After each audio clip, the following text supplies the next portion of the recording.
Hello hello, സെല്ലൊന്ന് phone കൊടുത്തേ. എൻ്റെ പേര് ജോർജ് എന്നാണ്. ജോർജോ? നീ ഏതാ? ഞാൻ സെല്ലിൻ്റെ ഒരു നിങ്ങളും സെല്ലിന് നമ്മളുടെ കല്യാണം വേണ്ടെന്ന് വെച്ചല്ലേ, പിന്നെ എന്തിനാണ് സെല്ലിനെ വിളിച്ച് ശല്യപ്പെടുത്തുന്നത്? ഇതൊക്കെ ചോദിക്കാൻ നീ ആരാ? അവളെ തന്തേ? ഫോൺ കൊടുക്കണായിട്ടെ.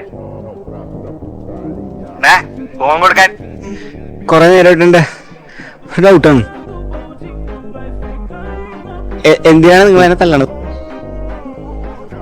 നീ പെട്രോളിന്റെ വില കൂട്ടും.